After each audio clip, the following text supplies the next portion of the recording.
அனைவருக்கும் வணக்கம். இதற்கு முன்னாடி 8 வீடியோஸ் நம்ம ஜியோகிராஃபி தொடர்பாக பார்த்துருக்கோம். ஓவராலாக நம்ம சிலபஸ் அடிப்படையில் ஜியோகிராஃபியை முடிச்சிட்டோம். சிலபஸ் அடிப்படையில் முடிச்சாச்சு.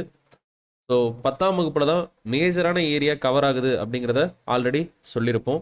இதை தவிர இது மட்டும் போதுமானதா அப்படின்னு சொல்லி பார்த்தோம்னா 6th-லேருந்து 9th வரைக்கும் சில பாடங்கள் நமக்கு தகவல் தேவைப்படுற மாதிரி இருக்கும். முக்கியமான தகவல் சில இடங்களில் மட்டும் இருக்கும். அதை மட்டும் நம்ம படிக்கிற மாதிரி இருக்கும். நம்ம மேஜராக இருக்கக்கூடிய பெரிய பில்டிங்கையே கன்ஸ்ட்ரக்ஷன் முடிச்சிட்டோம்.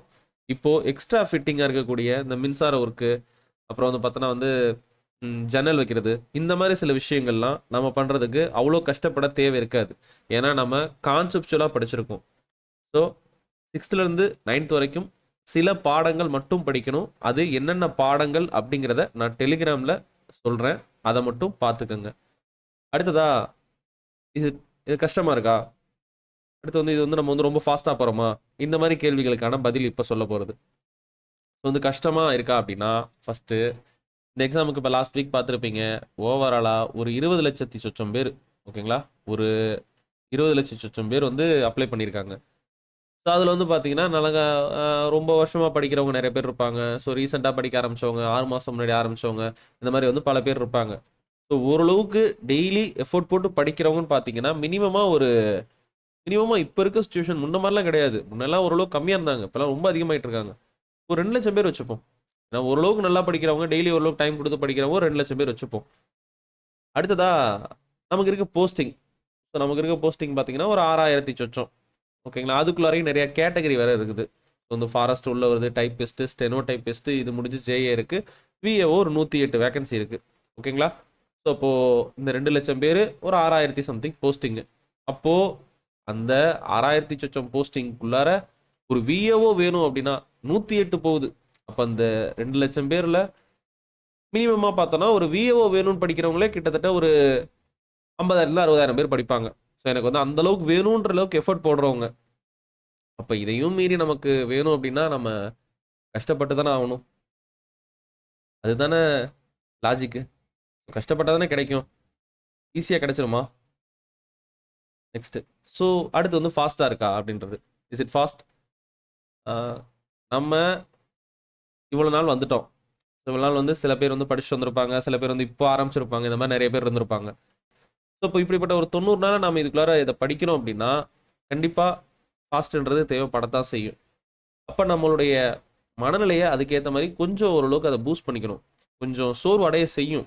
சோர்வடைய செய்கிறப்பெல்லாம் அதுக்கு நாம் தேவையான ஒரு மோட்டிவேஷனை கொடுக்கணும். அடுத்ததாக இந்த 3 விஷயங்களை பற்றி பார்க்கணும். இது வந்து நான் சில இடங்களில் ஃபாலோ பண்ணி சில இடங்களில் ஃபாலோ பண்ணாமல் விட்டதுனால என்னென்ன நடந்துச்சு, நீங்கள் என்ன ஃபாலோ பண்ணணும் அப்படிங்கிற விஷயத்தை பார்த்துடலாம். முதல்ல ஹெல்த்து.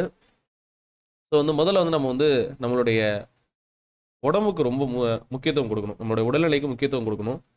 ஏன் அப்படின்னா எக்ஸாம் நல்லா பண்ணுறேன் அப்படின்ட்டு நாம் நம்மளோட உடம்பை பார்த்துக்காம விட்டோம் அப்படின்னா எக்ஸாம் முடிச்சுட்டு உடம்பு நம்மளை பார்த்துக்காது. அப்படிப்பட்ட சூழ்நிலையில் அப்புறம் கிடைச்சும் யூஸ் இல்லைன்ற மாதிரி ஆயிடக்கூடாதுல்ல. அதனால் ப்ராப்பரான ஃபுட்டு, சரியான ஃபுட் சாப்பிடணும், நிம்மதியாக ஓரளவுக்கு தூங்கணும், அதிகமாக தண்ணி குடிக்கணும். இந்த விஷயத்தை ஃபாலோ பண்ணிக்கோங்க. ஏன் அடுத்து வந்து மைண்ட் வந்து பீஸ்ஃபுல்லாக இருக்கணும். மைண்ட் வந்து அமைதியாக இருக்கணும். நிறைய ப்ரெஷர் வரத்தான் செய்யும்.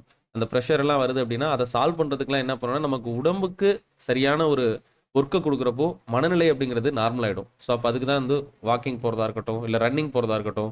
அப்படி இல்லை அப்படின்னா நீங்கள் ரிலீஜியஸாக இருந்தீங்க அப்படின்னா ஸோ உங்களுக்கு வந்து இப்போது கோயிலுக்கு போகிறவங்க இருப்பாங்க, சர்ச்சுக்கு போகிறவங்க இருப்பாங்க, மாஸ்க் போகிறவங்க இருப்பாங்க. ஸோ அந்த மாதிரி வந்து உங்களுடைய மனநிலை கொஞ்சம் காம் ஆகிறதுக்கு இந்த மாதிரி ரிலீஜியஸான விஷயங்கள் ஏதோ ஒன்று பண்ணிங்கன்னா ஓகே. அப்படி இல்லை அப்படின்னா தியானம் பண்ணிங்கன்னா ஓகே. அப்படி இல்லைன்னா யோகா. ஸோ ஏதோ ஒரு ஃபிசிக்கல் ஆக்டிவிட்டி நீங்கள் கொடுக்குறப்போ ஆட்டோமேட்டிக்காக வந்து கொஞ்சம் மைண்ட் வந்து காம் ஆகும். ஸோ இதை நான் ஃபீல் பண்ணியிருக்கேன். அதனால் இந்த விஷயத்த சொல்கிறேன். ஏன்னா நம்ம இந்த ஃபீல்டில் வந்து ரொம்ப நாளாக இருக்கப்போ ஒரு ஃப்ரஸ்ட்ரேஷன் அப்படின்றது வரும். ஸோ அப்போ அதை சால்வ் பண்ணுறதுக்கு நம்ம இதெல்லாம் பண்ணால் தான் நம்மளால் ஓட முடியும். ஏன்னா நிறைய தோல்விகளை பார்த்துருப்போம், நிறைய பிரச்சனைகளை பார்த்துருப்போம். இப்போ இருக்க சூழ்நிலையில் நம்மளை படிக்க விடாமல் ஏகப்பட்ட சுற்றி இருக்கக்கூடிய சூழ்நிலை நம்மளை ஏதோ ஒன்று பண்ணும். அதெல்லாம் மீறி நம்ம படிக்கணும் அப்படின்னா நம்மளுடைய மனநிலையும் உடல்நிலையும் நமக்கு ஸ்ட்ராங்காக இருக்கணும். இந்த 2ம் ஸ்ட்ராங்காக இருக்கப்போ மட்டும்தான் நம்மளால் ஜெயிக்க முடியும். ஜெயிச்சாலும் அனுபவிக்க முடியும். இல்லைனா ஜெயிச்சிட்டும் கஷ்டப்படக்கூடாதுல்ல. ஸோ அதுக்காக இதை ஃபாலோ பண்ணிக்கங்க. ஒரு கட்டத்தில் ரொம்ப படித்து ஒரு மாதிரி டென்ஷன் ஆகி ஃப்ரஸ்ட்ரேஷன் ஆயிடுச்சு அப்படின்னா தயவு செஞ்சு புக்கை மூடி வச்சுட்டு எங்கேயாவது ஒரு கொஞ்ச நேரம் போய் நடந்துட்டு வாங்க, இல்லை ஒரு பாட்டு கேளுங்க. சரி, ஓகே, ஒரு 2 3 பாட்டு கேட்டுக்கிறோம், மறுபடியும் கொஞ்சம் ஒரு வாக்கிங் முடிச்சுட்டு வந்து படிக்கிறதுக்கு நல்லா இருக்கு. அடுத்ததாக வந்து நம்மளுடைய டைம் மேனேஜ்மெண்ட் ரொம்ப ரொம்ப முக்கியம். ஸோ வந்து டெய்லி நான் இந்த பாடங்களை இப்படி இப்படி முடிக்க போகிறேன் அப்படிங்கிற மாதிரி ஒரு பிளான் கரெக்டாக காலையிலே பண்ணிக்கோங்க, இல்லை முந்தின நாளே பண்ணிக்கோங்க. அது மாதிரி அதை முடிக்க முடியலன்ற ஃப்ரஸ்ட்ரேஷனுக்குள்ளார ஆளாயிடாதீங்க. ஸோ அதுக்குள்ளார அதை எப்படி ஷார்ட்டாக முடிக்கணும் அப்படிங்கிற மாதிரி பாருங்கள். வந்து அதை வந்து எப்படி எளிமைப்படுத்திக்கலான்னு பாருங்கள். எல்லாத்தையும் சிம்பிளிஃபைடாக பார்க்க ஆரம்பிங்க. ரொம்ப காம்ப்ளிகேட் பண்ணிக்கிட்டீங்க அப்படின்னா ரொம்ப கஷ்டமாக இருக்கும். எல்லாத்தையுமே ரொம்ப எளிமையாக ஓரளவுக்கு பார்க்க ஆரம்பிச்சிங்கன்னா கரெக்டாக இருக்கும். நமக்கு தேவைப்படுறது ஒரு பாடத்துக்கு அப்படின்னா கான்செப்ட் தான். ஸோ அந்த கான்செப்டை தெளிவாக பிடிச்சிட்டோம் அப்படின்னாலே உள்ளுக்குள்ளே இருக்கக்கூடிய டேட்டாவை கனெக்ட் பண்ணுறதுன்றது ரொம்ப ரொம்ப ஈஸி. நான் என் ஸ்டூடெண்ட்ஸ்லாம் சொல்கிற விஷயம் இதுதான். கான்செப்டை பிடிச்சிட்ட அப்படின்னா கான்செப்டை பிடிச்சிடு, அதுக்கப்புறம் நம்ம ஈஸியாக அதில் இருக்கக்கூடிய டேட்டாவை சேர்த்துடலாம். ஸோ அவ்வளோதான் வந்து நான் சொல்ல வர்றது. இந்த 3 விஷயங்களை மைண்டில் வச்சுக்கோங்க. ஹெல்த்து, அடுத்து பீஸு, 3வது வந்து நம்மளுடைய டைம் மேனேஜ்மெண்ட்டு. ஸோ இந்த விஷயங்களை ஃபாலோ பண்ணிங்க அப்படின்னா கண்டிப்பாக நம்மளால் ஜெயிக்க முடியும். அடுத்ததாக இந்த ஃபாஸ்ட்டு அந்த விஷயத்தை கேட்ட மாதிரி ஷெட்யூல் வந்து பார்த்தீங்கன்னா ஜாகிரஃபி 10th இருக்கக்கூடிய எல்லா லெசனும் வித் கான்செப்ட்ஸோட முடிச்சிருக்கேன். ஸோ நீங்கள் ஆல்ரெடி அதை பார்த்துருப்பீங்கன்னு நம்புகிறேன். அதே மாதிரி தான் நம்ம ஒவ்வொரு சப்ஜெக்டையும் கான்செப்சுவலாக படிக்கணும். ஸோ இவ்வளோதான் எனக்கு சொல்ல வந்தது. நன்றி, வணக்கம்.